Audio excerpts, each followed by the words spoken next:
1.20। और rent, rent अगर लगा तो मैं बियर कर लूंगा, और नहीं तो मैं मालिक से बात कर लूंगा कि मैं रेंट तो नहीं दे पाऊंगा। तो मैंने क्या कराया, 25% का इंश्योरेंस करा लिया, क्योंकि सेल का 25% जीपी होता है मुझे। यहाँ जीपी का मतलब जीपी नहीं, यहाँ जीपी का मतलब ये है कि अगर मैं 6 लाख की सेल ना कर पाऊं तो आप मुझे कितने रुपए दे देना, 25% दे देना। जब आप 25% मुझे दोगे तो आप मुझे दोगे 1.5 लाख रुपए। 1.5 लाख में मेरे दो अमाउंट कवर हो जाएंगे। कौन कौन से अमाउंट कवर हो जाएंगे बोले? एक तो सैलरी का खर्चा निकल आएगा, कितना निकल आएगा, 30,000। और दूसरा प्रॉफिट निकल आएगा कितना, 1.20। और रेंट का क्या होगा, रेंट का रिस्क मेरे ऊपर है, वो मैं संभाल लूंगा। मैं ओनर से बात कर लूंगा, वो मुझसे किराया नहीं लेगा। क्या सही हो गया अपना काम? अगर 3 महीने सेल नहीं हो पाएगी तो बताओ कितना क्लेम मिलेगा? बताओ, अगर 3 महीने सेल ना हो पाए तो कितनी सेल नहीं हो पाएगी? 3 लाख। निकाल के बताओ क्लेम का अमाउंट कितना मांगेंगे हम उससे।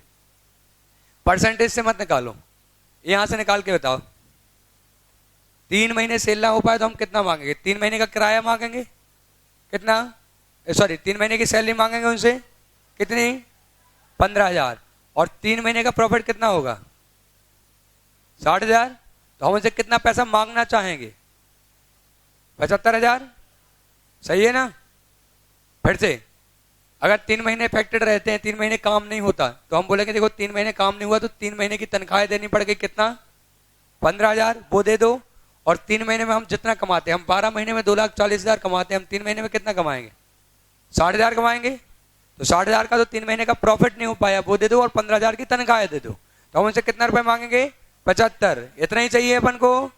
क्या रेंट मिल पाएगा? नहीं। क्यों नहीं मिल पाया? आपने उसका इंश्योरेंस ही नहीं कराया। क्या आपने 100% इंश्योरेंस कराया है? नहीं। इसलिए एवरेज क्रॉस लगेगा, और इसलिए कहीं कहीं uninsured standing charges word use हो रहा है ना? जहां आप रीड कर रहे होगे वो सब अपन डिस्कस करते हैं आराम से। अभी आपको समझ में आया? तो कितना क्लेम बोल रहे हैं आप, 75,000। तो कैसे निकलेगा, 3 महीने सेल नहीं होगी तो कितनी सेल नहीं हो पाएगी, 3 लाख। 3 लाख का हम कितना परसेंट क्लेम करेंगे, 25%। तो कितना आ जाएगा, 75,000 आ जाएगा। और जब 75,000 आएगा उसमें क्या क्या कवर हो जाएगा, नेट प्रॉफिट भी कवर हो जाएगा, और इंश्योरेंस कराया है जो खर्चों का वो कवर हो जाएंगे। यानी दो चीजें कवर होती हैं, कौन कौन, net profit and insured standing charges. Clear है क्या?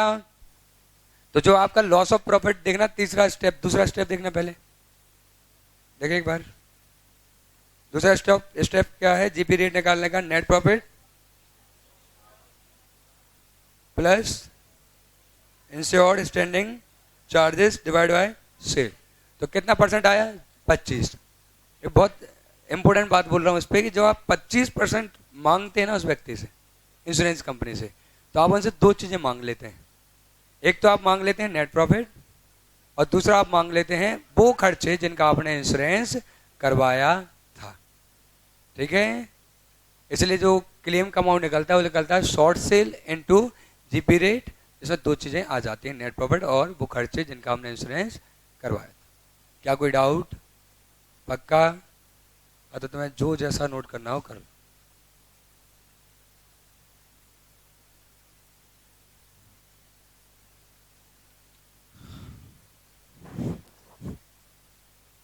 कल हम इस पे एडिशनल एक्सपेंस का डिस्कशन करेंगे, है ना? उसी के बाद क्वेश्चन को आगे बढ़ा पाएंगे।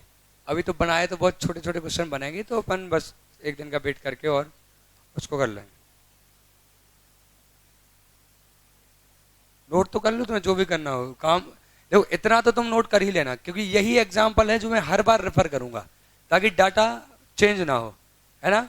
तो कल भी एग्जाम्पल डिस्कस होगा। ये बहुत कॉन्सेप्चुअल पार्ट है, कठिन नहीं बोल रहा हूं मैं, बहुत कॉन्सेप्चुअल पार्ट है। अब तुम कितने कॉन्सेप्ट तक जाना चाहते हो, तुम्हारे हाथ। हम क्रैश बैच की लिमिट को ध्यान में रखते हुए फिर भी ऑलमोस्ट सारा डिस्कशन कर लेंगे।